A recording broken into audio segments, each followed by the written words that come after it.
I am Preeti Sharma. You all are welcome to my YouTube channel.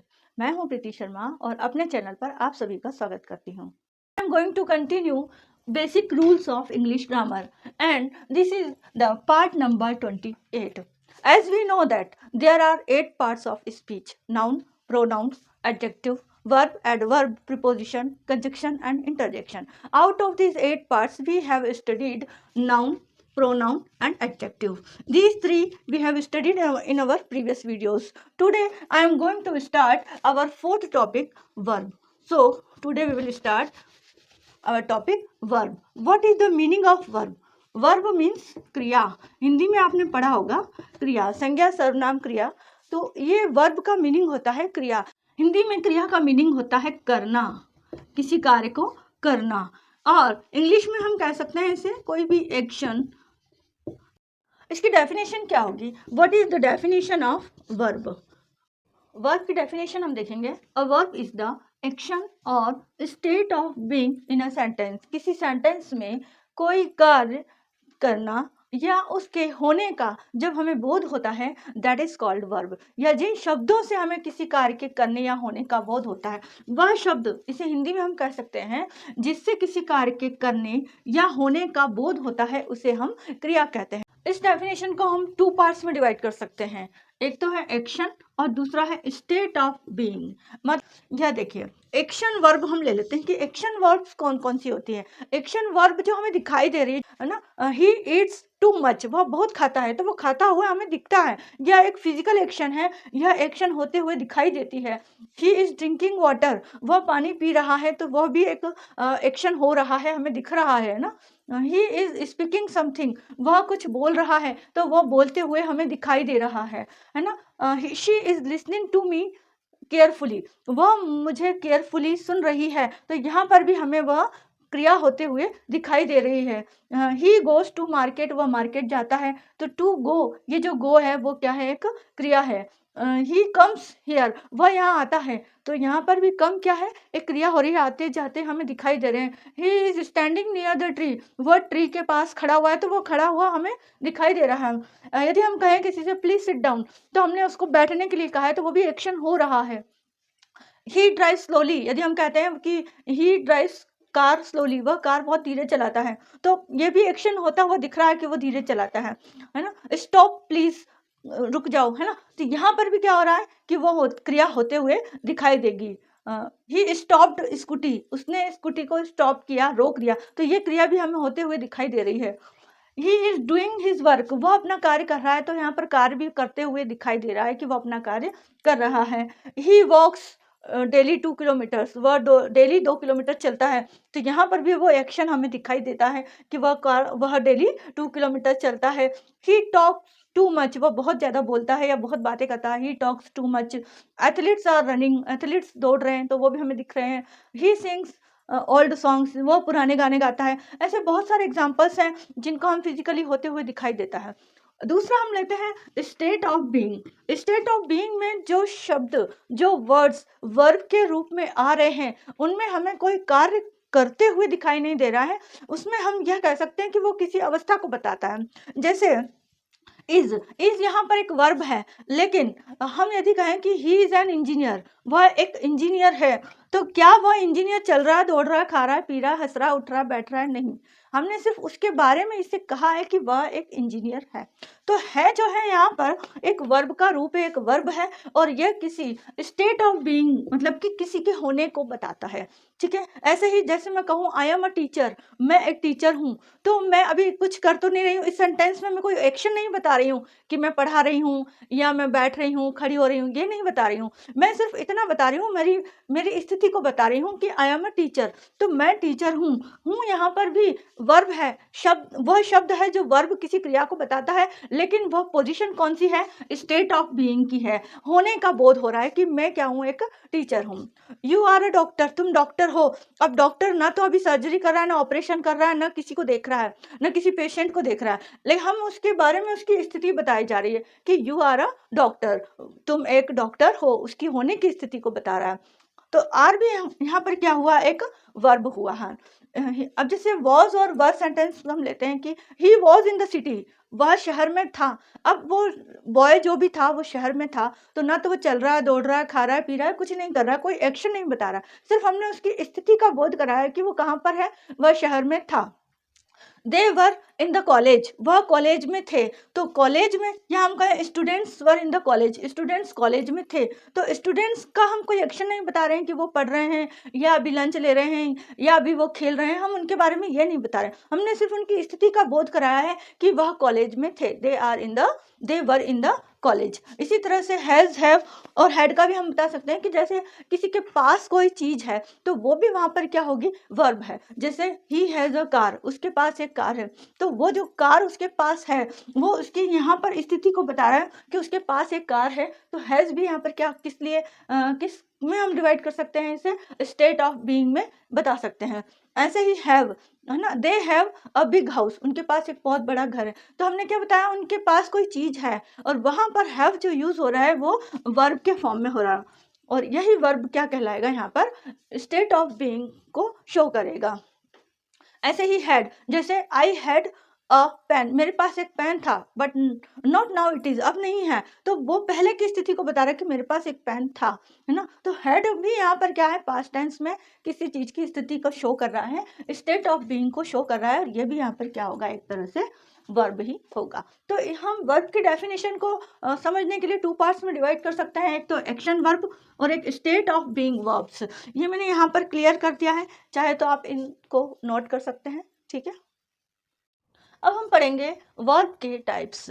वैसे तो verb के बहुत सारे टाइप्स हैं, there are many types of verbs, main verbs, helping verbs, regular verbs, irregular verbs, linking verbs, dynamic verbs और finite verbs, infinite verbs, बहुत सारे verbs हैं। लेकिन हम इसके जो मेन टू टाइप्स हैं, वर्ब्स के जो टू मेन टाइप्स हैं, transitive verbs and intransitive verbs, उन्हें ही हम आज पढ़ने वाले हैं। टाइप्स ऑफ वर्ब्स में हम मेन टू टाइप्स पढ़ेंगे, transitive and intransitive verb. Transitive verbs and second intransitive verbs. Intransitive verbs, आपने हिंदी ग्रामर में भी पढ़ा होगा कि क्रिया दो प्रकार की होती है, सकर्मक क्रिया एंड अकर्मक क्रियाएं। तो हिंदी में यदि आपको याद है कि सकर्मक, सकर्मक का मतलब क्या होता है, जिसके साथ कर्म जुड़ा हुआ है। स मतलब कर्म सहित, और अकर्मक मतलब जिसके साथ कर्म नहीं है, अकर्मक। ऐसे ही हमारी वर्ब्स की ट्रांजिटिव और इनट्रांजिटिव वर्ब्स हैं। ट्रांजिटिव वर्ब्स हैं मीन्स जिसके साथ ऑब्जेक्ट जुड़ा हुआ है, विद ऑब्जेक्ट हम कह सकते हैं। और इनट्रांजिटिव वर्ब्स में हम यह कह सकते हैं कि जिसके साथ ऑब्जेक्ट नहीं है, विदाउट ऑब्जेक्ट हैं। जो सेंटेंस में वर्ब्स हैं उनके साथ कोई ऑब्जेक्ट नहीं है, और जिस किसी सेंटेंस में यदि ऑब्जेक्ट प्रेजेंट है वर्ब के साथ, that verb is called transitive verb, और यदि वर्ब नहीं है that verb is called intransitive verbs. तो हम इनकी डेफिनेशन देख लेते हैं। अब हम पढ़ेंगे ट्रांजिटिव वर्ब्स की डेफिनेशन। ट्रांजिटिव वर्ब क्या होते हैं, इसका हिंदी मीनिंग होता है सकर्मक क्रिया। सकर्मक क्रिया मीन्स विद कर्म या कर्म या कर्म के साथ। उसी तरीके से ट्रांजिटिव वर्ब भी क्या है, विद ऑब्जेक्ट। किसी सेंटेंस में जब ऑब्जेक्ट के साथ कोई वर्ब होती है तो उसे हम ट्रांजिटिव वर्ब कहते हैं। ट्रांजिटिव वर्ब डिराइव हुआ है ट्रांस से, जैसे ट्रांसफर। ट्रांसफर में भी क्या होता है, एक प्लेस से दूसरी प्लेस पर हम जाते हैं, उसे हम ट्रांसफर कहते हैं। ट्रांसमिसिबल डिजीजेज आपने पढ़े होंगे कि there are two types of diseases, transmissible diseases and non transmissible diseases. Means transmissible disease क्या होती है, जो एक व्यक्ति से दूसरे व्यक्ति में ट्रांसफर हो जाती है या फैल जाती है। तो ट्रांजिटिव का भी यहाँ पर मीनिंग होता है पासिंग ओवर। पासिंग ओवर का मतलब ये हुआ कि इस सेंटेंस में जिसमें ट्रांजिटिव वर्ब है उसमें कोई भी एक्शन सब्जेक्ट से पास हो रही है ऑब्जेक्ट पर। ये सब्जेक्ट भी है, उसमें वर्ब है किसी सेंटेंस में और ऑब्जेक्ट है। यदि ऐसा कोई सेंटेंस है जिसमें सब्जेक्ट भी है, वर्ब तो होगी ही, क्योंकि कोई भी सेंटेंस ऐसा नहीं होता है जिसमें वर्ब ना हो। वर्ब हमारे किसी भी सेंटेंस का मेन वर्ड होता है। तो सब्जेक्ट और वर्ब ऑब्जेक्ट, तो कोई भी एक्शन यदि होता है तो सब्जेक्ट का पास होता है ऑब्जेक्ट पर थ्रू वर्ब, वर्ब की सहायता से। वर्ब की सहायता से कोई भी जो डूअर है, करने वाला है, या कोई सब्जेक्ट है, कोई थिंग है, कोई नाउन है, कोई प्रोनाउन है। हमने यही पढ़ा था पिछली वीडियोस में, सब्जेक्ट क्या होते हैं, इधर नाउन और प्रोनाउन। नाउन होते हैं या प्रोनाउन होते हैं। नाउन की डेफिनेशन हमने क्या देखी थी कि noun is the name of person, place, thing, condition, quality and action. हमने ये पढ़ा था नाउन की डेफिनेशन में।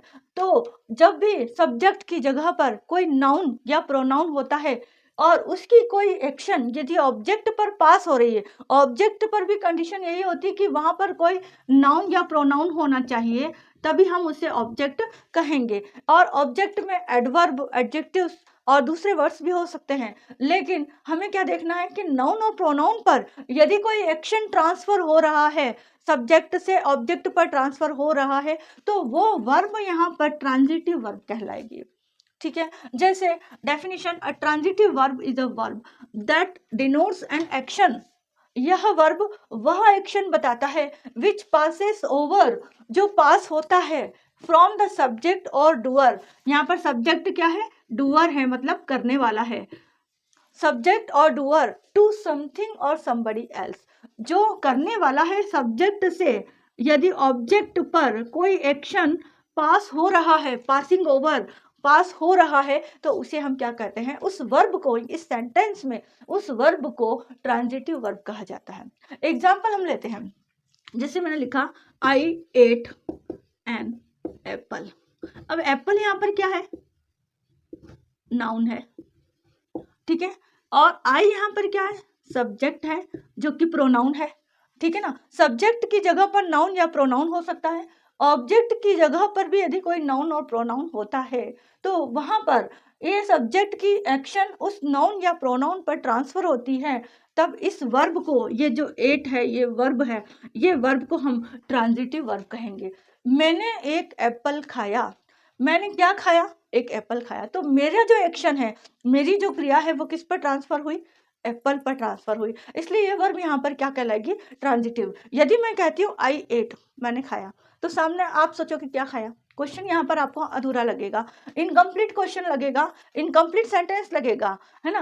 तो कई वर्ब्स ऐसे भी होते हैं जो विदाउट ऑब्जेक्ट के भी कंप्लीट सेंस देते हैं, जिसे हम इसके नेक्स्ट टाइप में पढ़ेंगे, इंट्रांजिटिव वर्ब में पढ़ेंगे, है ना। ट्रांजिटिव वर्ब वो होते हैं जिसमें सब्जेक्ट की एक्शन ट्रांसफर होती है ऑब्जेक्ट पर। ये सब्जेक्ट, ये उसका एक्शन, और ये है ऑब्जेक्ट। तो सब्जेक्ट की एक्शन ट्रांसफर किस पर हो रही है, ऑब्जेक्ट पर जब होती है, तो इसे, इस वर्ब को यहाँ पर इस सेंटेंस में इस वर्ब को हम ट्रांजिटिव वर्ब कहेंगे। When a verb is transitive, यदि वर्ब ट्रांजिटिव है, if this verb is transitive, it means it has an object। इसका मतलब क्या है, यहाँ पर कोई ना कोई ऑब्जेक्ट है। यदि ऑब्जेक्ट नहीं है तो यह वर्ब भी ट्रांजिटिव नहीं कहलाएगी। ठीक है, और we can say it requires an object to receive the action, या हम ये कह सकते हैं कि ये जो वर्ब है वो अपना कंप्लीट सेंस देने के लिए एक ऑब्जेक्ट की रिक्वायरमेंट रखती है। जैसे मैंने कहा कि आई टोल्ड, अब आपको लगेगा कि सेंटेंस कुछ इनकम्प्लीट है, कि आपने क्या कहा, आई टोल्ड, मैं कहती हूँ मैंने कहा, तो आपने क्या कहा। तो अब यदि मैं इसको, इस आई टोल्ड को कंप्लीट करूं, क्योंकि ये सेंटेंस यहाँ पर कंप्लीट सेंस नहीं दे रहा है, आई टोल्ड, ठीक है ना। अब इस कंप्लीट सेंस देने के लिए मुझे इसको एक ऑब्जेक्ट को जोड़ना पड़ेगा, एक ऑब्जेक्ट यहाँ रखना कंपलसरी है, क्योंकि ये सेंटेंस एक कंप्लीट सेंस नहीं दे रहा है। आई टोल्ड, मैंने कहा, क्या कहा, तो आई टोल्ड अ स्टोरी। अब मैंने इस सेंटेंस को कंप्लीट कर दिया, इसके सेंस को कंप्लीट कर दिया कि मैंने एक कहानी सुनाई या कही। ये सेंटेंस यहाँ पर एक कंप्लीट सेंस दे रहा है, इसीलिए ये जो वर्ड है, it is called verb. And which type of verb this is transitive verb, क्योंकि इस ट्रांजिटिव वर्ब को एक ऑब्जेक्ट लेना जरूरी हो गया था। जैसे मैंने कहा शी लाफ्स, वह हंसती है। अब वह हंसती है ये कंप्लीट सेंस दे रहा है, इसमें हमें किसी ऑब्जेक्ट की रिक्वायरमेंट नहीं है। और जब हमें किसी ऑब्जेक्ट की रिक्वायरमेंट नहीं होती है तो ये वर्ब यहाँ पर क्या कहलाता है, हमारा इंट्रांजिटिव वर्ब होगा। वो हम इंट्रांजिटिव वर्ब में पढ़ेंगे, ठीक है ना। तो यहाँ पर क्या होता है, इस ट्रांजिटिव वर्ब में एक्शन को कंप्लीट सेंस देने के लिए ऑब्जेक्ट का होना जरूरी होता है। या हम ये कह लें कि हम बहुत सारे सेंटेंस पढ़ रहे हैं और हमने उस सेंटेंस में एक्शन के बाद या वर्ब के बाद कोई ऑब्जेक्ट देखा है जो नाउन और प्रोनाउन के फॉर्म में है, तो हम कह सकते हैं कि that verb is transitive verb. अच्छा, इसको और अच्छी तरह से हम समझने के लिए देखेंगे, if we answer the question, यदि हमें किसी सेंटेंस में व्हाट और whom का आंसर मिले तो हम कह सकते हैं कि वो वर्ब वहां पर क्या है, ट्रांजिटिव वर्ब है।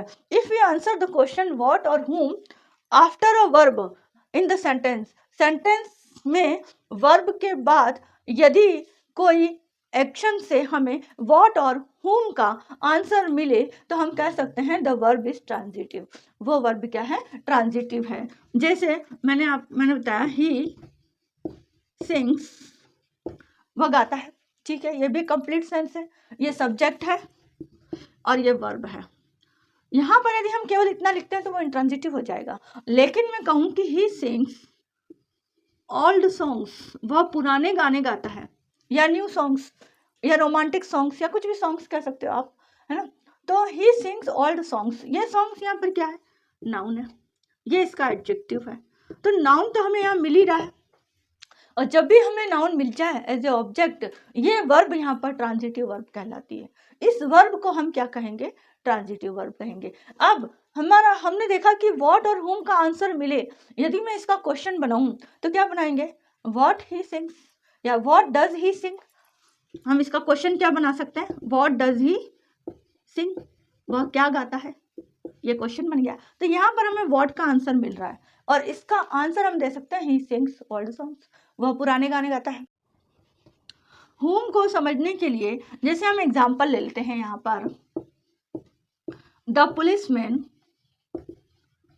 Policeman arrested the thief, policeman ने क्या किया, थीफ को अरेस्ट किया, एक चोर को अरेस्ट किया, ठीक है, ये एग्जांपल है। अब यदि आपसे क्वेश्चन पूछा जाए to whom the policeman arrested, policeman ने किसको अरेस्ट किया, तो आपका आंसर क्या जाएगा, the policeman arrested the thief. यहाँ पर जब कभी ऑब्जेक्ट आता है और ऑब्जेक्ट को पूछने के लिए यदि हम क्वेश्चन बनाते हैं तो हमें whom का यूज करना होता है। ये मैं आपको पिछली वीडियोस में पढ़ा चुकी हूँ। हु का यूज कब करते हैं, जब हमें सब्जेक्ट के लिए यदि क्वेश्चन पूछना है, हु अरेस्टेड द थीफ, चोर को किसने अरेस्ट किया, तो वहां पर हु आएगा। लेकिन हमने क्वेश्चन बनाया है कि पुलिसमैन ने किसे अरेस्ट किया, तो किसे मतलब कि यहाँ पर ये ऑब्जेक्ट के फॉर्म में है और ऑब्जेक्ट के लिए हम क्वेश्चन कर रहे हैं तो हमें whom का यूज करना होगा, ठीक है। तो whom और what का जब हमें आंसर मिल जाता है किसी सेंटेंस से, तो उस सेंटेंस में जो वर्ब है that verb is transitive verb. इसके हम और भी एग्जांपल्स देख लेते हैं।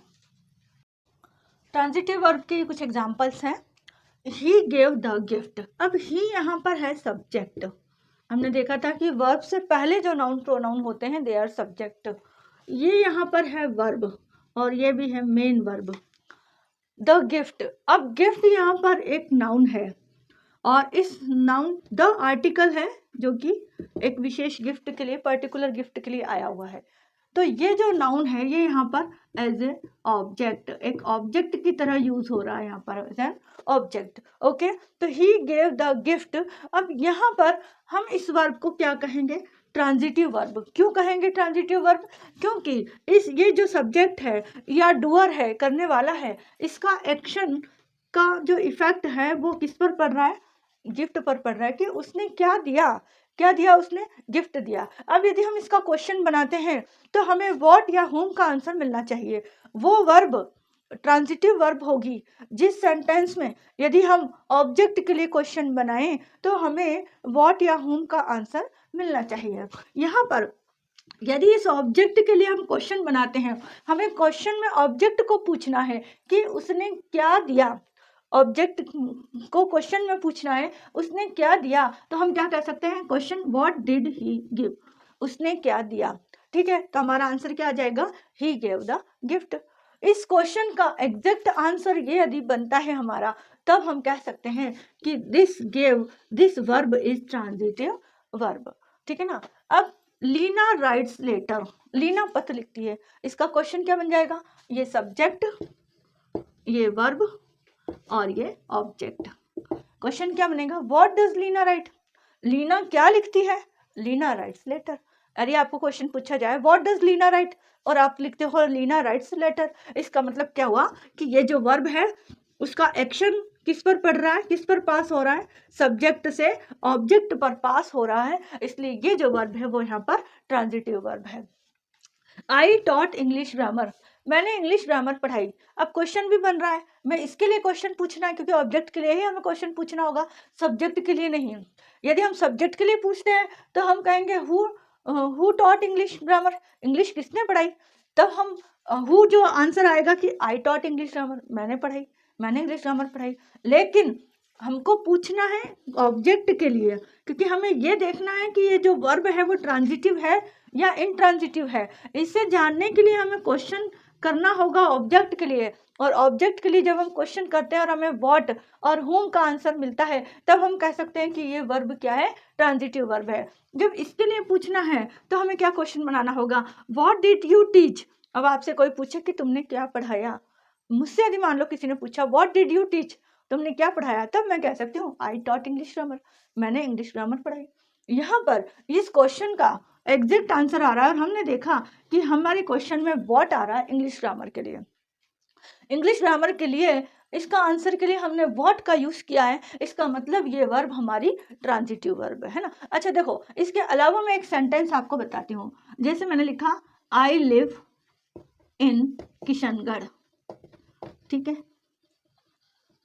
अब हमें ये देखना है कि ये ऑब्जेक्ट है कि नहीं है, ये ऑब्जेक्ट है कि नहीं है, या ये हमें व्हाट और whom का आंसर दे रहा है कि नहीं। इसके लिए हम क्वेश्चन क्या बनाएंगे, इसके लिए क्वेश्चन बनेगा वेयर डू यू लिव, और जब वेयर का आंसर आ जाता है तब ये जो वर्ब है वो ट्रांजिटिव वर्ब नहीं कहलाएगी।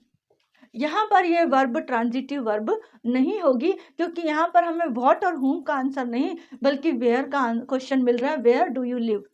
ठीक है, इसी तरह से शी गेव मनी, उसने पैसे दिए या रुपए दिए, तो उसने रुपए दिए, इसका क्वेश्चन बनाओ क्या दिए उसने, what did she give, she gave money. क्योंकि हमें यहाँ पर क्या चाहिए, या तो नाउन चाहिए या प्रोनाउन चाहिए। ठीक है ना। यहाँ पर किशनगढ़ एक नाउन है, लेकिन उसके बीच में एक प्रीपोजिशन आ गया है और ये प्रीपोजिशन ने इसको अलग कर दिया है, इसलिए। और यहाँ पर सब्जेक्ट का एक्शन पास ऑब्जेक्ट पर नहीं हो रहा है, इसलिए यहाँ पर ये सेंटेंस में वर्ब ट्रांजिटिव वर्ब नहीं कहलाएगा। चिल्ड्रन आर ईटिंग चॉकलेट्स, बच्चे चॉकलेट्स खा रहे हैं। अब क्वेश्चन, बच्चे क्या खा रहे हैं, what are children eating, children are eating chocolates. तो हमारा चिल्ड्रन का जो इफेक्ट है, जो असर है, वो वर्ब से होता हुआ ऑब्जेक्ट तक पहुंच रहा है कि बच्चे क्या खा रहे हैं, बच्चे चॉकलेट्स खा रहे हैं। Prime minister addressed to public, prime minister ने एड्रेस किया, एड्रेस करना मतलब संबोधित करना या बात करना उनसे। तो जब प्राइम मिनिस्टर एड्रेस करते हैं, संबोधित करते हैं किसको, पब्लिक को। अब यहाँ पर क्वेश्चन हमें बनाना है पब्लिक के लिए, ना कि प्राइम मिनिस्टर के लिए। प्राइम मिनिस्टर के लिए बनाते हैं तो हमारा क्वेश्चन क्या होगा, who addressed to public, public को किसने एड्रेस किया। लेकिन हु से हमें ये आंसर चाहिए ही नहीं, हमें क्वेश्चन का आंसर हमें ये नहीं चाहिए, हमें क्या चाहिए, ऑब्जेक्ट चाहिए आंसर में। तो हम क्वेश्चन क्या बनाएंगे, to whom did prime minister address, prime minister ने किसको संबोधित किया, to whom did prime minister address, तब हमारा आंसर होगा prime minister addressed to public, prime minister ने पब्लिक को एड्रेस किया। अब यहाँ पर हुम मिल रहा है और अभी तक हमें व्हाट का आंसर मिल रहा था। ठीक है, अब हुम के मिलने लगे हैं। आई वॉन्ट माई मदर, मैं अपनी मदर को चाहता हूँ, या मैं अभी इस समय इस कंडीशन में मैं चाहता हूँ कि मेरी मदर आए। I want my mother. अब क्वेश्चन इसका बनेगा whom do you want, तुम किसे चाहते हो? I want my mother. या आप मिलने का भी कह सकते हैं, whom do you meet, तुम किससे मिलना चाहते हो? I want to meet my mother, मैं अपनी मदर से मिलना चाहता हूँ। ठीक है ना। तो यहाँ पर भी क्या हो जाएगा, whom से क्वेश्चन बनेगा, और जब whom से या what का आंसर मिलता है ऑब्जेक्ट के रूप में, तब हम कह सकते हैं कि ये जो वर्ब है वो वर्ब यहाँ पर ट्रांजिटिव वर्ब के फॉर्म में है। इसका रूप यहाँ पर क्या है, ट्रांजिटिव वर्ब होगा। आपको ये ध्यान रखना होगा, सेंटेंस पढ़कर आपसे पूछा जाएगा इज इट ट्रांजिटिव और इंट्रांजिटिव वर्ब, तब आपको देखना होगा कि जो ऑब्जेक्ट है वहां पर उससे क्वेश्चन क्या बन रहा है। उससे क्वेश्चन में यदि आप बनाते हो और हुम और व्हाट का आंसर मिलता है, तब तो वो ट्रांजिटिव वर्ब होगा, नहीं तो नहीं होगा। आई इन्वाइटेड माई फ्रेंड्स, मैंने अपने फ्रेंड्स को इन्वाइट किया। अब क्वेश्चन क्या बनेगा, एक तो ये कि किसने फ्रेंड्स को इनवाइट किया, किसने किया, तो आई वो तो हो जाएगा हु वाला आंसर तो हमें लेना ही नहीं है। यहाँ पर सब्जेक्ट को तो हमें आंसर में लेना ही नहीं है, हमें तो ऑब्जेक्ट को लेना है। तब हम कहेंगे whom did you invite, तुमने किसे इनवाइट किया, whom did you invite। तब मैं कहूँगी आई इन्वाइटेड माई फ्रेंड्स, मैंने अपने फ्रेंड्स को इनवाइट किया। तो यहाँ पर whom आंसर आ रहा है। जैसे आप अपने बर्थडे पर अपने फ्रेंड्स को बुलाते हो, तो आपको क्वेश्चन पूछा जाए whom did you invite on your birthday, तुमने अपनी बर्थडे पर किसे इनवाइट किया, तब आप कह सकते हो I invited my friends my relatives on my birthday, मेरी बर्थडे पर मैंने अपने फ्रेंड्स को, माई रिलेटिव्स को, माई नेबर्स को बुलाया। ठीक है। दे अपॉइंटेड नीडी पर्सन, उन्होंने नीडी पर्सन को अपॉइंट किया। इसका क्वेश्चन बनाओ जिसमें ऑब्जेक्ट का आंसर मिलना चाहिए। ऑब्जेक्ट का आंसर मिलने के लिए, क्योंकि यहाँ पर पर्सन है, जब कोई थिंग होता है, कोई नॉन लिविंग थिंग्स के लिए क्वेश्चन पूछा जाता है तो हम व्हाट का यूज करते हैं, और जब हम लिविंग थिंग्स के लिए क्वेश्चन करते हैं ऑब्जेक्ट के लिए, तो हमें whom रखना होता है। ठीक है ना। तो हमारा क्वेश्चन क्या हो जाएगा यहाँ पर, whom did they appoint, उन्होंने किसे अपॉइंट किया। अब उसका आंसर क्या होगा, दे अपॉइंटेड नीडी पर्सन, उन्होंने नीडी पर्सन को अपॉइंट किया। whom did they appoint, they appointed needy person। अब यहाँ पर हमें आंसर नीडी पर्सन का मिल रहा है। क्वेश्चन में हमारा दे अपॉइंट तो क्वेश्चन में ही आ गया, whom did they appoint, they appointed needy person। ऐसे ही प्रिंसिपल कॉल्ड पेरेंट्स, प्रिंसिपल ने पेरेंट्स को बुलाया। अब देखो दो क्वेश्चन बनेंगे, एक सब्जेक्ट के लिए और ऑब्जेक्ट के लिए। और हम अब तक हमें इतना पढ़ चुकने के बाद याद हो गया होगा, सब्जेक्ट के लिए हम हु का यूज करते हैं और ऑब्जेक्ट के लिए हम whom का यूज करते हैं। तो यदि सब्जेक्ट के लिए पूछना हो तो हु कॉल्ड पेरेंट्स, पेरेंट्स को किसने बुलाया। लेकिन ऑब्जेक्ट के लिए करते हैं तो whom did principal call, principal ने किसे कॉल किया, तो वो क्या हो जाएगा, principal called parents. I am calling my son, मैं अपने सन को बुला रही हूँ। इसका क्वेश्चन क्या होगा, whom are you calling, whom are you calling, तुम किससे बुला रहे हो, तो माई सन। सिंपली मैं कह सकती हूँ माई सन, तो माई सन यहाँ पर क्या ऑब्जेक्ट है ना, आई एम कॉलिंग माई सन, या whom are you calling, I am calling my son, या ओनली माई सन भी कह सकते हैं। ठीक है ना। तो ये जो सेंटेंस है सभी हमने देखे, उसमें हमने क्या देखा कि वर्ब के बाद जो भी ऑब्जेक्ट आ रहे हैं, यदि इनका आंसर हमें व्हाट के रूप में मिल रहा है तो वो नॉन लिविंग थिंग्स है, और व्हाट का आंसर दे रहे हैं तो वो वर्ब क्या है, ट्रांजिटिव वर्ब है। और यदि हमें इन वर्ब्स के बाद जो ऑब्जेक्ट हैं उनके लिए यदि हम क्वेश्चन बनाते हैं और हमें whom का क्वेश्चन बनाना होता है, whom से बनाना पड़ता है क्योंकि ये व्यक्ति हैं, ये लिविंग थिंग्स हैं, इनके लिए हम what नहीं कह सकते, इनके लिए हम whom कहेंगे। तो जब हमें whom का आंसर मिल रहा है यहाँ पर, तब हम कह सकते हैं this verb is transitive verb. So in the conclusion we can say transitive verbs are those verbs which have object in the sentence, जिनके सेंटेंस में ऑब्जेक्ट होते हैं, those verbs are called transitive verb। Okay. अब हम पढ़ेंगे यदि हमें किसी क्वेश्चन में या किसी सेंटेंस में हमें व्हाट और whom दोनों का आंसर मिले, तो इस तरह के सेंटेंस भी क्या ट्रांजिटिव वर्ब कहलाएंगे, तो बिल्कुल कहलाएंगे। इसका मतलब यह हुआ कि ट्रांजिटिव वर्ब में दो प्रकार के क्वेश्चन बन सकते हैं, जिसमें उसी सेंटेंस से व्हाट का क्वेश्चन भी बनेगा और उसी सेंटेंस से whom का क्वेश्चन भी बनेगा। एक ही सेंटेंस में हमारे पास दो ऑब्जेक्ट होंगे, एक ऑब्जेक्ट होगा लिविंग और एक ऑब्जेक्ट होगा नॉन लिविंग। तो हम कह सकते हैं कि जो ट्रांजिटिव वर्ब होते हैं उनमें दो ऑब्जेक्ट भी हो सकते हैं। यहाँ पर हमने अभी तक देखा एक एक ऑब्जेक्ट ही है। यहाँ पर the gift, letter, English grammar, money, chocolates, to public, my mother, my friends, needy person, parents और माय सन, ये सब एक एक ही ऑब्जेक्ट हैं इस सेंटेंस में। तो क्या हम दो ऑब्जेक्ट के सेंटेंस बना सकते हैं जहां पर वर्ब के बाद दो ऑब्जेक्ट हो और दोनों ऑब्जेक्ट इस वर्ब को ट्रांजिटिव वर्ब बना रहे हो? तो ट्रांजिटिव वर्ब दो ऑब्जेक्ट भी रखते हैं। एक ऑब्जेक्ट तो रखना कंपलसरी है, मस्ट है ट्रांजिटिव वर्ब के लिए। ट्रांजिटिव वर्ब अपने सेंटेंस में दो ऑब्जेक्ट भी रखते हैं। तो अब हम एग्जांपल देखेंगे दो ऑब्जेक्ट के। Examples of transitive verbs. इससे पहले जो हमने ट्रांजिटिव वर्ब्स के एग्जाम्पल्स पढ़े थे उसमें एक ही ऑब्जेक्ट था, एक सेंटेंस में एक ही ऑब्जेक्ट था, मीन सब्जेक्ट, वर्ब और ऑब्जेक्ट। लेकिन अब हम देख रहे हैं कि जब एक ही सेंटेंस में दो ऑब्जेक्ट होते हैं तो क्या वो वर्ब भी ट्रांजिटिव वर्ब कहलाती है? तो हमने ट्रांजिटिव वर्ब की क्या पहचान देखी थी? हमने यही पहचान देखी थी कि यदि ऑब्जेक्ट के लिए हम कोई क्वेश्चन पूछते हैं या क्वेश्चन बनाते हैं, उसमें क्वेश्चन बनाने के लिए यदि हमें व्हाट या whom लगाना हो तो ही हमें उस वर्ब को ट्रांजिटिव वर्ब मानना होगा। अब हम यहाँ देखते हैं कि इन एग्जाम्पल्स में हमें व्हाट का आंसर भी मिलेगा और whom का आंसर भी मिलेगा। उन एग्जाम्पल्स में हमें या तो व्हाट का मिल रहा था या whom का आंसर मिल रहा था। यहाँ पर हमें व्हाट का आंसर भी मिलेगा और whom का आंसर भी मिलेगा। यहाँ पर हम देखेंगे कि देयर आर टू ऑब्जेक्ट्स, दो टाइप के ऑब्जेक्ट होते हैं। एक ऑब्जेक्ट को हम कहते हैं डायरेक्ट ऑब्जेक्ट और एक को कहते हैं हम इनडायरेक्ट ऑब्जेक्ट। डायरेक्ट ऑब्जेक्ट जो जनरली नॉन लिविंग थिंग्स होते हैं। जब भी नॉन लिविंग थिंग्स की हम बात करें ऑब्जेक्ट के फॉर्म में तो वो डायरेक्ट ऑब्जेक्ट होंगे।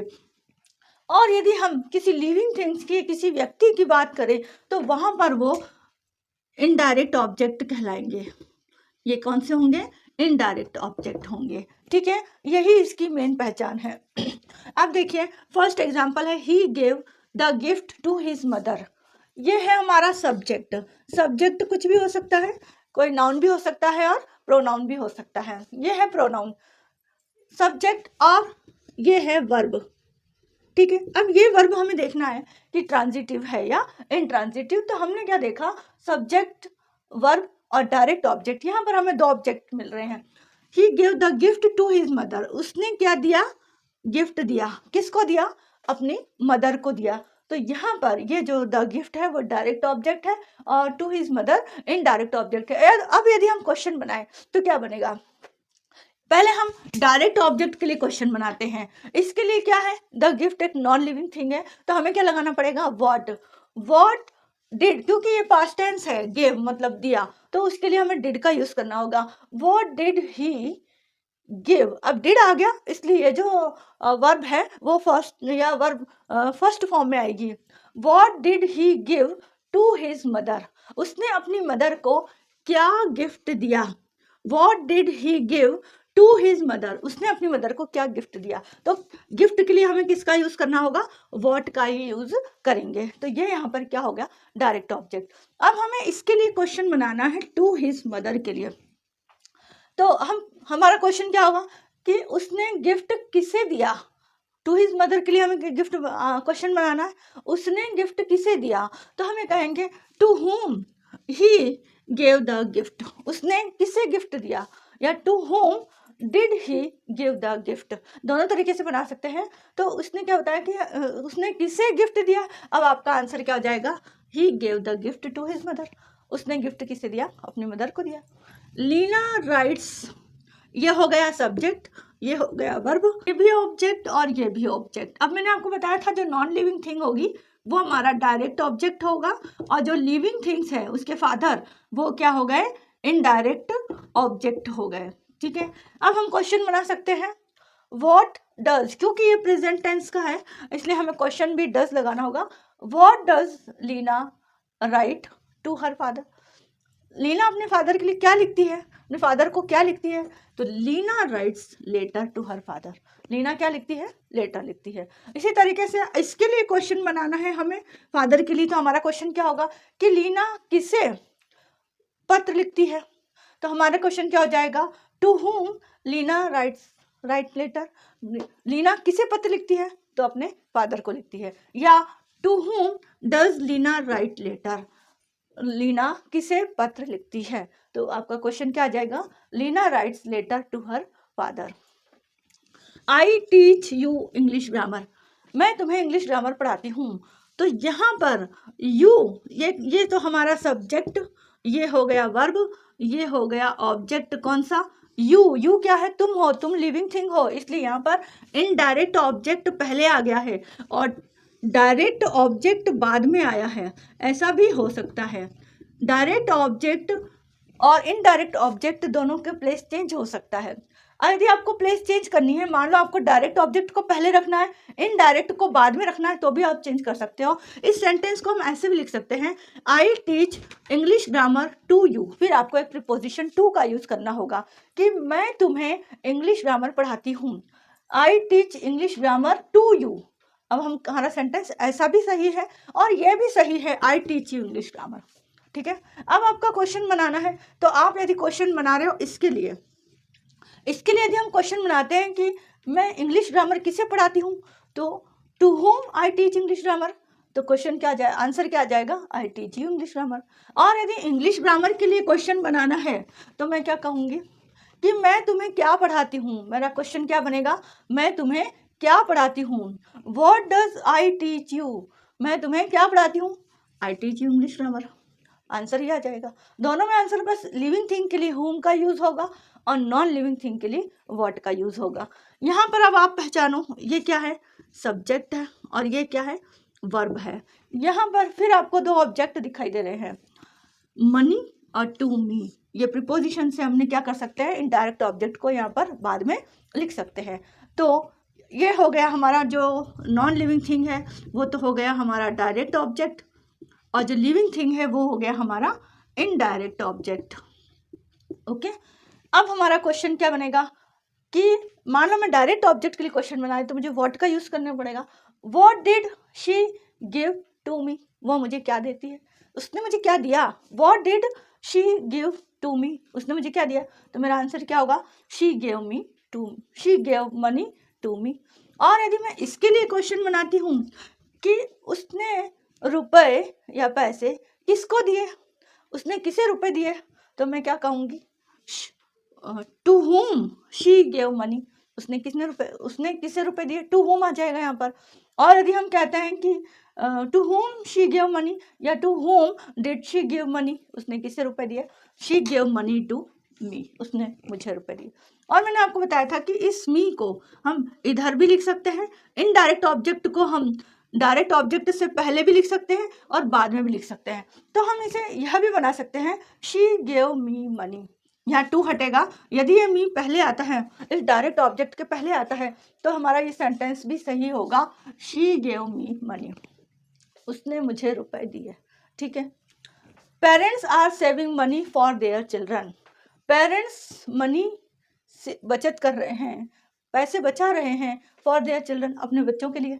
ठीक है, अब इसमें फिर अपने को पता चलेगा कि ये हेल्पिंग वर्ब है, ये सब्जेक्ट है, ये हेल्पिंग वर्ब है जो मैं आगे की क्लास में आपको पढ़ाऊंगी। ये है मेन वर्ब, ये हमारा मनी फिर से क्या आ गया, डायरेक्ट ऑब्जेक्ट, क्योंकि नॉन लिविंग थिंग है ये, तो डायरेक्ट ऑब्जेक्ट। और ये क्या आ गया हमारा, इनडायरेक्ट ऑब्जेक्ट। अब क्वेश्चन क्या बनेगा हमारा, यदि हम डायरेक्ट ऑब्जेक्ट के लिए बनाते हैं, तो ये सेविंग जो हमारा प्रेजेंट कंटिन्यूस टेंस चल रहा है, टेंस हम आगे की वीडियोस में पढ़ेंगे, लेकिन यहाँ पर मनी के लिए फिर व्हाट का यूज होगा, what parents are saving for their children, या what are parents saving for their children, तो parents are saving money for their children.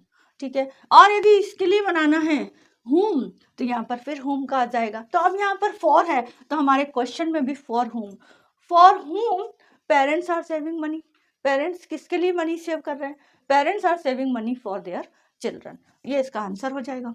My father, अब ये क्या है, माय फादर सब्जेक्ट है, वर्ब ये मी नॉन लिविंग थिंग है तो क्या होगा, इनडायरेक्ट ऑब्जेक्ट होगा। अ लैपटॉप ये क्या है, डायरेक्ट ऑब्जेक्ट, क्योंकि ये क्या है, नॉन लिविंग थिंग है। अब फिर क्वेश्चन वही, मी के लिए हुम आएगा और लैपटॉप के लिए व्हाट आएगा, ठीक है ना। Sanjay gave him an apple, Sanjay ने उसे एक एप्पल दिया, यही subject, verb, indirect object, direct object. The teacher told us, इनके क्वेश्चंस आप खुद बनाइएगा। The teacher told us an interesting story, teacher ने हमें एक बहुत ही रोचक कहानी सुनाई। तो अब वही द टीचर पूरा क्या हो गया, सब्जेक्ट, टोल्ड क्या हो गया, वर्ब, अस क्या हो गया, जो कि नॉन लिविंग थिंग है, सॉरी, अस हम लिविंग थिंग है, इनडायरेक्ट ऑब्जेक्ट, और जो नॉन लिविंग थिंग है स्टोरी, वो डायरेक्ट ऑब्जेक्ट। और इन सेंटेंसेस में क्या विशेषता है कि व्हाट और हुम दोनों के क्वेश्चन बन सकते हैं, क्योंकि व्हाट का आंसर भी हमें ऑब्जेक्ट के फॉर्म में मिल रहा है और हुम का आंसर भी हमें ऑब्जेक्ट के फॉर्म में मिल रहा है। कहने का मतलब है कि किसी ट्रांजिटिव वर्ब में दो ऑब्जेक्ट हो सकते हैं। Will you give me your pen, क्या तुम अपना पेन दोगे। यहाँ पर ये इंट्रोगेटिव सेंटेंस है जिसमें क्वेश्चन पूछा जा रहा है, तो यू फिर यहाँ पर क्या हो गया, सब्जेक्ट है, ये सब्जेक्ट है, ये हमारा वर्ब, और ये फिर से हमारा क्या हो गया, इनडायरेक्ट ऑब्जेक्ट, और योर पेन, ये आपका क्या हो गया, पेन क्या हो गया, डायरेक्ट ऑब्जेक्ट हो गया, ठीक है। You should try this work your self, अब देखो यहाँ पर ये है सब्जेक्ट, ये शुड भी वर्ब है जो मॉडल वर्ब भी कहलाती है, तो मॉडल वर्ब है और या हेल्प मॉडल वर्ब, और ये कह लो आप main verb, try, you should try, तुम्हें खुद ट्राई करना चाहिए। दिस वर्क, कौन सा वर्क, दिस वर्क, ये क्या है, डायरेक्ट ऑब्जेक्ट है, क्योंकि ये क्या है, यहाँ पर नॉन लिविंग थिंग है। दिस वर्क, यह वर्क, योर सेल्फ, तुम्हें खुद, अब ये लिविंग थिंग है, खुद के लिए कह रहा ना, उसके लिए, ये तुम्हें खुद, तो लिविंग थिंग है इसलिए इनडायरेक्ट ऑब्जेक्ट हुआ। इस तरह हमने देखा कि किसी सेंटेंस में दो ऑब्जेक्ट हो सकते हैं और उसकी जो वर्ब होती है वो ट्रांजिटिव वर्ब कहलाती है, ठीक है। अब हमारा नेक्स्ट टॉपिक है इंट्रांजिटिव वर्ब। इंट्रांजिटिव वर्ब का मीनिंग होता है अकर्मक क्रिया। जैसे ट्रांजिटिव का हमने देखा था सकर्मक मीन्स विद ऑब्जेक्ट, तो यहाँ पर क्या है, अकर्म, विदाउट ऑब्जेक्ट है, बिना कर्म के है, तो हम यहाँ पर कह सकते हैं these the intransitive verbs have no object, इनमें कोई ऑब्जेक्ट नहीं होते हैं। और ट्रांजिटिव का मीनिंग हमने देखा था पासिंग ओवर, जिनमें सब्जेक्ट से पास हो रहा था ऑब्जेक्ट तक। इसी तरह से इसमें देखेंगे नॉट पासिंग ओवर, मतलब कि इसमें मीन्स कोई भी एक्शन सब्जेक्ट से ऑब्जेक्ट पर पास नहीं हो रहा है, मीन्स बिना ऑब्जेक्ट पर पास हुए भी वो कंप्लीट सेंस दे रहा है। कोई सब्जेक्ट उसके साथ कोई वर्ब है, वो वर्ब सब्जेक्ट के एक्शन को ऑब्जेक्ट पर पास किए बिना ही खुद ही कंप्लीट सेंस दे रहा है। जैसे हम इसकी डेफिनेशन देख लेते हैं। An intransitive verb is a verb that denotes an action that gives complete sense itself, जो अपने आप में ही complete sense देता है। वह शब्द, वह वर्ब किसी सेंटेंस में अपने आप ही एक complete sense देता है। It does not pass over to an object, वह ऑब्जेक्ट पर पास नहीं होता। जैसे मैंने कहा he killed, उसने मारा, अब यहाँ पर killed एक वर्ब है, ही एक सब्जेक्ट है। अब क्वेश्चन यहाँ पर बनता है कि क्या मारा, क्योंकि ये सेंटेंस जो है वो कंप्लीट सेंस नहीं दे रहा है, इसलिए हमें वहाँ पर एक ऑब्जेक्ट लाना जरूरी हो जाएगा। He killed a snake, he killed a mosquito, है ना, कुछ भी, उसने मच्छर मारा, या ही किल्ड एन एनिमल, उसने कोई जानवर मारा, ले तो वहाँ पर ऑब्जेक्ट का आना कंपलसरी हो गया था, क्योंकि जो सेंटेंस था वो कंप्लीट सेंस नहीं दे रहा था। लेकिन अब जो हम वर्ब देखेंगे वो अपने आप में ही कंप्लीट सेंस देते हैं, उन्हें हमें ऑब्जेक्ट पर पास करना जरूरी नहीं होता। जैसे शी लव्स, वह हंसती है, अब हंसती है, ये जरूरी थोड़ी कि वो कोई ऑब्जेक्ट आना जरूरी है ना, तो ये शी लव्स एक कंप्लीट सेंस दे रहा है यहाँ पर। इसी तरीके से it means intransitive verb does not require object to complete its sense. इसका मतलब क्या हुआ कि कोई भी इंट्रांजिटिव वर्ब है वह अपने सेंस को कंप्लीट करने के लिए किसी ऑब्जेक्ट की आवश्यकता को महसूस नहीं करते हैं, क्योंकि वो जो वर्ब होते हैं वो अपने आप में ही कंप्लीट सेंस देते हैं। देखिए एग्जांपल्स यहाँ पर, शी सिंग्स एवरी डे। अब यहाँ पर आपको पहचानना होगा कि जो ऑब्जेक्ट है वो किस फॉर्म में है। यहाँ पर हम देखते हैं ये सब्जेक्ट है, ये वर्ब है, सिंग्स क्या है यहाँ पर, वर्ब है। अब ये जो एवरीडे है ये एक्चुअली एडवर्ब है, ये कोई नाउन प्रोनाउन नहीं है। और एडवर्ब क्या होते हैं, किसी वर्ब की विशेषता को, किसी वर्ब की, किसी एडजेक्टिव की या खुद किसी एडवर्ब की विशेषता को ही बताते हैं। अब यहाँ पर ये जो एवरीडे है वो कोई नाउन या प्रोनाउन के फॉर्म में नहीं है, इसलिए यहाँ पर वैसे देखा जाए तो शी सिंग्स भी, केवल यदि हम शी सिंग्स भी कहें तो वो भी एक कंप्लीट सेंस दे रहा है कि वह गाती है। जैसे किसी ने पूछा व्हाट डज शी डू, वह क्या करती है, तो हम कह सकते हैं शी सिंग्स, वह गाती है। यहाँ पर सेंस कंप्लीट हो रहा। लेकिन हम कहें कि वह रोज गाती है, तो रोज जो है वह भी एक एडवर्ब है। एवरीडे यहाँ पर एक एडवर्ब है, और एवरीडे जो विशेषता बता रहा है वो वर्ब की बता रहा है, ना कि सब्जेक्ट पर इसका एक्शन हो रहा है। तो हम यहाँ पर कह सकते हैं कि शी सिंग्स, सिंग्स जो वर्ब है वो यहाँ पर इंट्रांजिटिव वर्ब है। ऐसे ही the door bell rang suddenly. अब डोर बेल यहाँ पर सब्जेक्ट है और रैंग यहाँ पर वर्ब है, सडनली एडवर्ब है। और एडवर्ब जो कि वर्ब की विशेषता बताते हैं, इसलिए सडनली वर्ड रैंग की विशेषता बता रहा है, वर्ब की बता रहा है। इसका इफेक्ट वर्ब से हो रहा है, डोरबेल से नहीं। इसलिए द डोरबेल रैंग भी यदि हम कहते हैं, इतना भी हम कहते हैं द डोरबेल रैंग, डोरबेल बजी या घर की घंटी बजी, तो हम ये भी सब कंप्लीट सेंस दे रहा है। और सडनली भी एक यदि ऐड कर देते हैं तो भी कंप्लीट सेंस दे रहा है कि द डोरबेल रैंग सडनली, अचानक डोरबेल बजी, है ना। तो यहाँ पर एक ऑब्जेक्ट पर एक नाउन और प्रोनाउन नहीं है, ऑब्जेक्ट प्लेस पर नाउन और प्रोनाउन नहीं है, और नहीं हमें वहाँ पर व्हाट और whom का आंसर मिलेगा। यदि हम यहाँ पर देखें तो हमें लगेगा कि व्हाट और whom से कोई आंसर नहीं मिल रहा है ऑब्जेक्ट प्लेस पर। द चाइल्ड स्लीप्स क्विकली, बच्चा जल्दी सो जाता है। अब बच्चा कैसे सो जाता है, जल्दी सो जाता है। व्हाट का हम ये नहीं कह सकते कि बच्चा क्या सो जाता है या बच्चा कौन सो जाता है, वहां में यह आंसर नहीं मिलेगा। इसलिए और क्विकली भी यहाँ पर क्या है, एडवर्ब है, स्लिप्स वर्ब है, और चाइल्ड यहाँ पर क्या है, सब्जेक्ट है। बच्चा सो जाता है, क्विकली ना भी लगाएं तो the child slips, the child slips, बच्चा सो जाता है। और यहीं पर हमारा सेंटेंस खत्म हो रहा है, और ये सेंटेंस एक कंप्लीट सेंस दे रहा है, ये भी एक कंप्लीट सेंस दे रहा है। और क्विकली लगा देते हैं तो भी हमें कंप्लीट सेंस मिल रहा है, लेकिन क्विकली को आप नाउन या प्रोनाउन नहीं समझ सकते हैं, क्योंकि हमें व्हाट और whom का आंसर यहाँ पर नहीं मिल रहा है। द बेबी वॉज क्राइंग, बच्चा रो रहा था। अब यहाँ पर भी क्राइंग वर्ब है और ये हेल्पिंग वर्ब है और ये सब्जेक्ट है। यहाँ पर सेंटेंस खत्म हो गया और सेंटेंस का मीनिंग भी, सेंस भी कंप्लीट हो गया है। यहाँ पर हमें ऑब्जेक्ट की आवश्यकता नहीं है, हमें किसी वर्ब के बाद किसी ऑब्जेक्ट को लेने की आवश्यकता नहीं है, इसीलिए यह जो वर्ब होगी crying, that is intransitive verb होगी। शी वीप्स बिटरली, वह बुरी तरह से रोती है।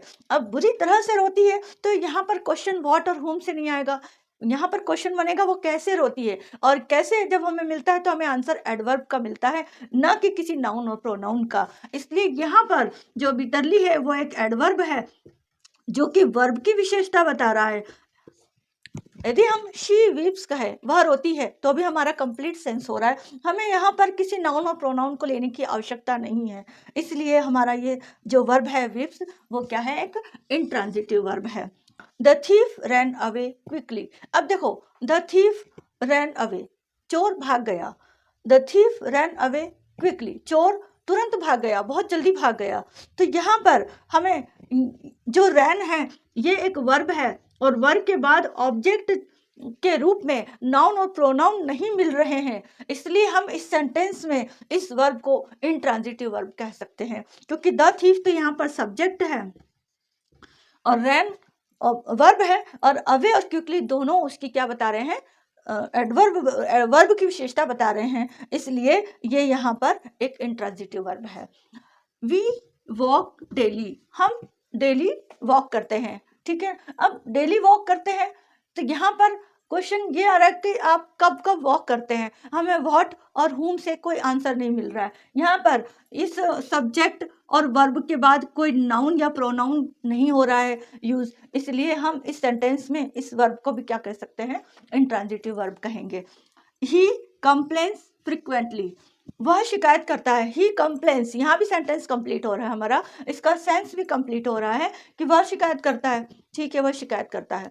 और यदि हम कहें ही कंप्लेन्स फ्रिक्वेंटली, वह बार बार शिकायत करता है, तो यहाँ पर फ्रिक्वेंटली भी क्या है, एक एडवर्ब है, ना कि नाउन और प्रोनाउन, इसलिए यहाँ जो कंप्लेन्स वर्ब आ रही है ये वर्ब क्या है, एक इंट्रांजिटिव वर्ब है, क्योंकि यहाँ पर इसका ही कंप्लेन्स फ्रिक्वेंटली में आपका सेंस कंप्लीट हो रहा है, ही कंप्लेन्स में भी कंप्लीट हो रहा है।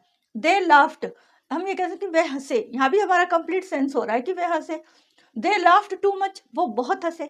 तो यहाँ पर क्वेश्चन यदि हम बनाएं तो वह कितना हंसे, कितना का क्वेश्चन बन रहा है, तो हाउ मच क्वेश्चन बन रहा है। यहाँ पर हम फिर क्या कर सकते हैं, हाउ मच से क्वेश्चन यदि बनता है तो हमारा वो वर्ब इंट्रांजिटिव वर्ब होता है, ट्रांजिटिव नहीं होता, क्योंकि वह कितना हंसे, दे लाफ्ड टू मच, बहुत ज़्यादा हंसे। और यहाँ पर लाफ्ड के बाद कोई नाउन और प्रोनाउन नहीं है, ये भी क्या है, एक एडवर्ब है। आई वेंट इमीडिएटली, मैं तुरंत गया, मैं गया, ये भी कंप्लीट सेंस दे रहा है, मैं गया, और मैं तुरंत गया, इमीडिएटली, तुरंत। तो इमीडिएटली क्या है, यहाँ पर एडवर्ब है, कोई नाउन और प्रोनाउन नहीं है, तो ये वेंट वर्ब और ये सब्जेक्ट, सब्जेक्ट की का जो एक्शन है वो किसी नाउन और प्रोनाउन पर पास नहीं हो रहा है, इसलिए हम इस वर्ब को क्या कह सकते हैं, इंट्रांजिटिव वर्ब कह सकते हैं। हिज सन स्पोक लाउडली, उसका बेटा बहुत तेजी से बोला। अब हिज सन तो क्या हो गया, यहाँ पर सब्जेक्ट हो गया, स्पोक वर्ब है। अब हिज सन के एक्शन को पास होने के लिए यहाँ कोई ऑब्जेक्ट की आवश्यकता ही नहीं है, बस इतना भी कह सकते हैं हिज सन स्पोक, उसका बेटा बोला। इतना बोलेंगे तो भी हमारा जो सेंटेंस का मीनिंग है या सेंस है वो कंप्लीट होता है। लेकिन यदि हम ये भी कहते हैं कि हिज सन स्पोक लाउडली या हिज सन स्पोक स्लोली, बहुत धीरे से बोला या लाउडली बोला, तो वो इस वर्ब की विशेषता बता रहे हैं, वो एडवर्ब है, यहाँ पर नाउन और प्रोनाउन नहीं है, इसलिए ये जो यहाँ पर वर्ब है वो एक इंट्रांजिटिव वर्ब है। आई लुक्ड अप, मैंने ऊपर देखा। अब जो क्या है वो यहाँ पर प्लेस को बता रहा है कि मैंने कहाँ देखा। यदि क्वेश्चन भी हम बनाते हैं तो इसमें क्या, मैंने कहाँ देखा, आई लुक्ड अप। और वेयर, व्हेन, हाउ मच से यदि हमें कोई क्वेश्चन मिलता है, क्वेश्चन बनता है, तो वो नाउन और प्रोनाउन का आंसर नहीं देता, बल्कि वो हमें किसी एडवर्ब का आंसर देता है। इसलिए हम ऐसे वर्ब को जो किसी एडवर्ब का आंसर देते हों उन्हें हम इंट्रांजिटिव वर्ब में रखते हैं, ट्रांजिटिव में नहीं रखते हैं। तो ये यहाँ पर जो वर्ब है वो एक इंट्रांजिटिव वर्ब है, क्योंकि यहाँ पर कोई नाउन और प्रोनाउन नहीं है, हमें व्हाट और whom का आंसर नहीं मिल रहा है। शी सेट डाउन, वह नीचे बैठ गई। अब शी सेट, वह बैठ गई, ये भी कंप्लीट सेंस दे रहा है। शी सेट डाउन, वह नीचे बैठ गई, तो नीचे बैठ गई भी जगह को बता, कहाँ बैठी, शी सेट डाउन, वह नीचे बैठी। तो यहाँ पर भी हमें व्हाट और whom से आंसर नहीं मिल रहा है, हमारे पास वर्ब के बाद कोई नाउन और प्रोनाउन नहीं है, इसलिए हम इस वर्ब को क्या कह सकते हैं, इंट्रांजिटिव वर्ब कह सकते हैं। ठीक है, इसके बाद हम देख लेते हैं ट्रांजिटिव और इंट्रांजिटिव सेंटेंस में, मतलब कई वर्ब्स ऐसे होते हैं जो सेंटेंस में ट्रांजिटिव मीनिंग भी देते हैं और इंट्रांजिटिव मीनिंग भी देते हैं, उनके एग्जांपल्स हम अभी देख लेते हैं। अब हम देखेंगे ट्रांजिटिव और इंट्रांजिटिव वर्ब को एक साथ। मीन्स कुछ वर्ब्स ऐसे होते हैं जो किसी सेंटेंस में ट्रांजिटिव होते हुए अपने मीनिंग को कंप्लीट करते हैं, अपने सेंस को कंप्लीट करते हैं, और वही वर्ब इंट्रांजिटिव होकर भी अपने मीनिंग को, अपने सेंटेंस के मीनिंग को कंप्लीट कर लेते हैं। जैसे यहाँ पर हम ये कुछ एग्जांपल्स हैं और ये कुछ वर्ब्स हैं जो ट्रांजिटिव वर्ब के फॉर्म में भी है किसी सेंटेंस में, और किसी सेंटेंस में इंट्रांजिटिव वर्ब के फॉर्म में है। मतलब ट्रांजिटिव वर्ब में तो वो अपने साथ ऑब्जेक्ट रख कर अपने मीनिंग को कंप्लीट करते हैं, अपने सेंस को कंप्लीट करते हैं, और किसी सेंटेंस में वो बिना ऑब्जेक्ट के भी अपने मीनिंग को कंप्लीट कर लेते हैं। ठीक है, जैसे हमारा फर्स्ट एग्जांपल है, ही सिंग्स न्यू सॉन्ग्स। वह गाता है नए गाने। अब यहाँ पर ये ऑब्जेक्ट है जो कि एक नाउन है और ये इसका एडजेक्टिव है। कैसे सॉन्ग्स? न्यू सॉन्ग्स, नए गाने, ठीक है। और ये वर्ब है और ये ऑब्जेक्ट है। यहाँ पर ये जो वर्ब है वो एक ट्रांजिटिव वर्ब है, क्योंकि ये जो एक्शन है वो सब्जेक्ट से किस पर जा रहा है? ऑब्जेक्ट पर जा रहा है। और यही सेंटेंस अब यदि हम यहाँ देखते हैं, यह वर्ब जो कि सिंग्स है, यह वर्ब बिना ऑब्जेक्ट के भी अपना सेंस कंप्लीट कर रहा है। मीन्स बिना नाउन और प्रोनाउन के भी अपना कंप्लीट सेंस दे रहा है। ही सिंग्स एवरी डे, वह रोज गाता है। अब इसमें हमें क्वेश्चन व्हाट और होम का नहीं मिल रहा है ना। और यहाँ पर ऑल द डे भी कह सकते हैं, he sings all the day, वो पूरे दिन गाता है। तो ये जो दोनों हैं वो यहाँ पर नाउन और प्रोनाउन का यूज नहीं हो रहा है, नाउन और प्रोनाउन शो नहीं हो रहे हैं, ये एक्चुअली एडवर्ब है। लेकिन फिर भी यह सिंग्स यहाँ पर इंट्रांजिटिव फॉर्म में है, यहाँ पर ट्रांजिटिव फॉर्म में, क्योंकि यहाँ पर ऑब्जेक्ट नाउन और प्रोनाउन है, यहाँ पर एडवर्ब है। आई ओपन्ड द डोर, आई यहाँ पर क्या है? सब्जेक्ट है, ओपन्ड वर्ब है और द डोर नाउन है, एक नाउन एक ऑब्जेक्ट है। मैंने दरवाजा खोला, ठीक है। अब यहाँ पर ये ओपन्ड वर्ब ने अपने साथ क्या लिया? ऑब्जेक्ट लिया। यदि कहूँ मैंने खोला, तो हो सकता है आप सोचो कि क्या खोला, तो मैं आगे कह सकती हूँ कि मैंने दरवाजा खोला। यहाँ पर मैंने खोला तो एक इनकम्प्लीट सेंस आ रहा है, मतलब कि समझ में नहीं आ रहा क्या खोला, पेटी खोली, गेट खोला, विंडो खोले, ये क्या खोला। तो मुझे यहाँ पर एक ऑब्जेक्ट का लेना जरूरी हो गया, कोई नाउन का लेना यहाँ कंपल्सरी हो गया कि मुझे बताना ही पड़ेगा कि मैंने क्या खोला। यहाँ पर आई ओपन्ड द डोर, लेकिन यहाँ पर यही ओपन्स, ये जो वर्ब है वो यहाँ पर नाउन या प्रोनाउन नहीं ले रही है। The door opens automatically. अब ये द डोर यहाँ पर क्या हो गया? सब्जेक्ट हो गया, ये वर्ब है। और मैंने आपको ये क्या बताया था कि इस तरह के वर्ड जो होते हैं वो एडवर्ब होते हैं, कि दरवाजा अपने आप खुल जाता है। यहाँ पर नाउन और प्रोनाउन का यूज नहीं हो रहा है, व्हाट और whom का आंसर नहीं मिल रहा है, ये एडवर्ब है जो कि वर्ब की विशेषता बता रहा है। द डोर ओपन्स ऑटोमेटिकली, यहाँ पर यही ओपन क्या है? यहाँ पर इंट्रांजिटिव वर्ब है। She wrong the doorbell, subject, verb और ऑब्जेक्ट मीन्स नाउन। उसने डोरबेल बजाई। अब उसने बजाई, मैं कहती हूँ उसने बजाई, तो आपका क्वेश्चन होता क्या बजाई, ठीक है। तो मुझे यहाँ बताना पड़ा कि उसने डोरबेल बजाई, उसने कोई विसिल नहीं बजाई है, उसने कोई बेल नहीं बजाई है, उसने डोरबेल बजाई है। मुझे डोरबेल यहाँ बताना पड़ा, इसीलिए ये डोरबेल यहाँ पर नाउन है। और नाउन पर जब हमने पढ़ा है कि डूअर या सब्जेक्ट की जो एक्शन यदि ऑब्जेक्ट पर पड़ता है तो उसे हम ट्रांजिटिव वर्ब मानते हैं। यहाँ पर ये रैंग ट्रांजिटिव वर्ब है, लेकिन यहाँ पर द डोरबेल रैंग, केवल यदि हम इतना भी पढ़ते हैं द डोरबेल रैंग, घंटी बजी, तो भी हमारा जो सेंस है वो कंप्लीट हो रहा है कि हाँ हम समझ गए घंटी बजी। द डोरबेल रैंग सडनली, लेकिन हम कहते हैं कि डोरबेल अचानक बजी, तो यहाँ भी हमारा कंप्लीट सेंस हो रहा है। और ये जो सडनली है वो एडवर्ब है, और एडवर्ब यहाँ पर वर्ब की विशेषता बता रहा है, कोई नाउन और प्रोनाउन नहीं है। इससे हमें व्हाट और whom का आंसर नहीं मिल रहा है, हमें द डोरबेल एक सब्जेक्ट है और सब्जेक्ट से का असर यहाँ पर सिर्फ रैंग वर्ब पर ही खत्म हो जाता है, आगे बढ़ना जरूरी नहीं है। इसीलिए यहाँ पर हम कहेंगे कि ये जो वर्ब है वही रैंग यहाँ पर इंट्रांजिटिव वर्ब है इस सेंटेंस में, और इस सेंटेंस में वो इंट्रांजिटिव वर्ब है। ऐसे ही PTI blew the whistle, PTI ने विसल बजाई। अब यदि कहते हैं पीटीआई ब्लू, पीटीआई ने बजाई, क्या बजाई, ये हमें बताना पड़ेगा वहां पर, क्योंकि हमारे यदि हम कहते हैं पीटीआई ब्लू तो इनकम्प्लीट सेंस हो रहा है, वो पूरा पता नहीं चल रहा है कि उसने क्या बजाई।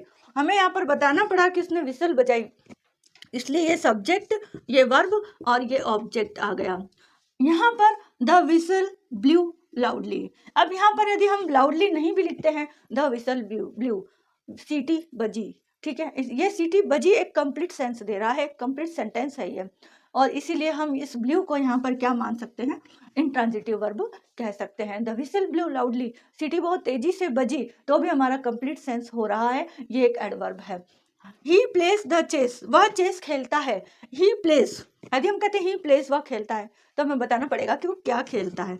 ही प्लेस द चेस, और हमने यहाँ पर बताया कि वो चेस खेलता है। जरूरी नहीं यदि हम लिखते हैं ही प्लेस वह खेलता है, तो फिर वो इंट्रांजिटिव वर्ब में आ जाएगा कि वह खेलता है, अब कुछ भी खेले उसकी मर्जी, तो वहां पर वही प्ले इंट्रांजिटिव वर्ब में आ जाएगा। लेकिन यदि हम उसके आगे लिख देते हैं कोई चीज कि वह चेस खेलता है, वह क्रिकेट खेलता है, he plays the hockey, he plays the cricket, तो फिर इस एक्शन का सब्जेक्ट से ट्रांसफर हो रहा है ऑब्जेक्ट पर, इसलिए ये जो यहाँ पर वर्ब है वो क्या है, ट्रांजिटिव वर्ब है। और यहाँ पर हम देखते हैं ही विल प्ले आउटसाइड, ही मतलब यहाँ तो ये सब्जेक्ट हो गया, ये हेल्पिंग वर्ब हो गया, ये मेन वर्ब हो गया, और आउटसाइड वह खेलेगा, वह बाहर खेलेगा। इसमें क्वेश्चन यदि हम यहाँ बनाएं तो हमें व्हाट और होम का नहीं मिलेगा, हम कहेंगे वह कहाँ खेलेगा, तो वह बाहर खेलेगा। कहाँ बन रहा है, वेयर बन रहा है, इसलिए यहाँ पर ये एक एडवर्ब है जो एडवर्ब ऑफ प्लेस को बताता है, और इसीलिए यहाँ पर ही विल प्ले भी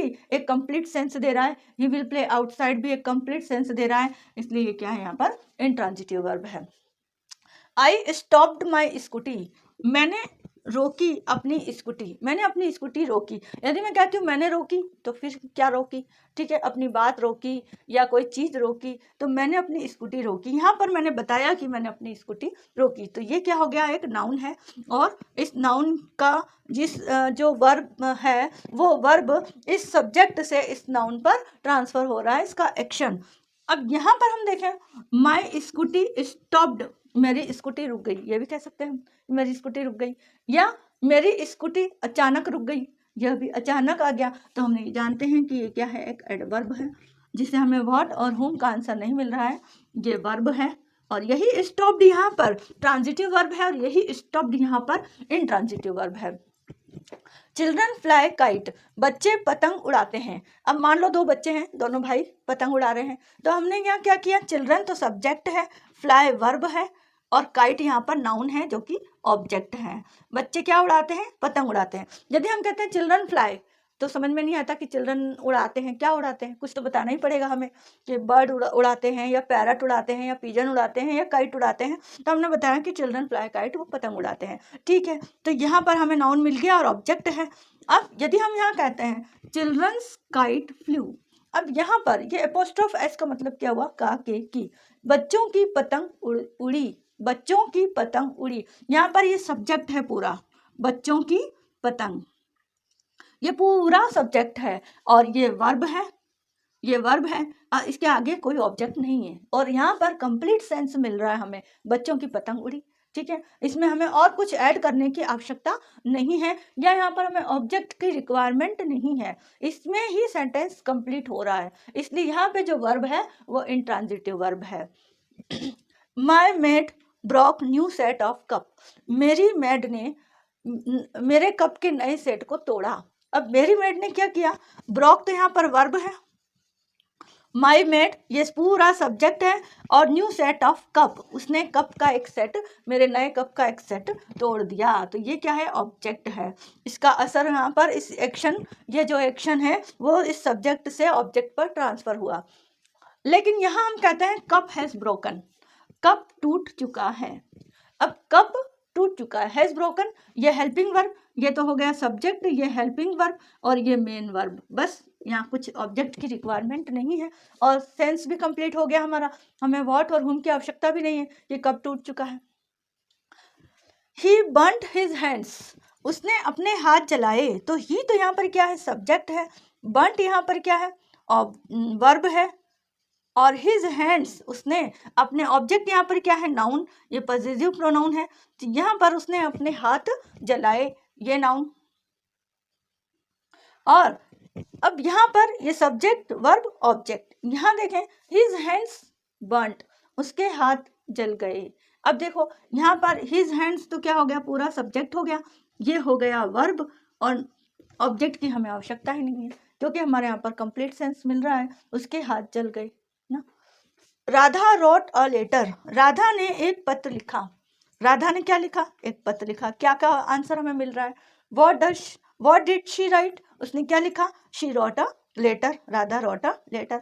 लेकिन यहाँ पर राधा रोट टू मच, अब यहाँ क्वेश्चन बनेगा कि how much Radha wrote, Radha ने कितना लिखा, तो हमें हाउ मच का आंसर तो चाहिए ही नहीं, हमें तो यहाँ पर व्हाट और हुम का चाहिए, इसलिए ये टू मच यहाँ पर क्या है, एडवर्ब है, और राधा सब्जेक्ट, रोट यहाँ पर वर्ब, और ये हमारा इंट्रांजिटिव वर्ब हो गया, क्योंकि हमें नाउन प्रोनाउन की आवश्यकता नहीं है किसी दूसरे जिससे हमारे जो सब्जेक्ट है उसकी एक्शन को किसी ऑब्जेक्ट पर ट्रांसफ़र करने की आवश्यकता नहीं है। यहीं पर हमारा सेंस कंप्लीट हो जाता है। तो आज हमने ये देखा ट्रांजिटिव और इंट्रांजिटिव वर्ब में काफ़ी डिफरेंस हम लोगों ने पढ़ चुके हैं, और मेरे ख्याल से आप लोगों को ट्रांजिटिव इंट्रांजिटिव वर्ब अच्छी तरह से समझ में आ गया होगा। आज हमारा अपना ये वीडियो हम यहीं पर ख़त्म करते हैं। नेक्स्ट वीडियो में हम वर्ब के ही दूसरे टाइप को पढ़ेंगे।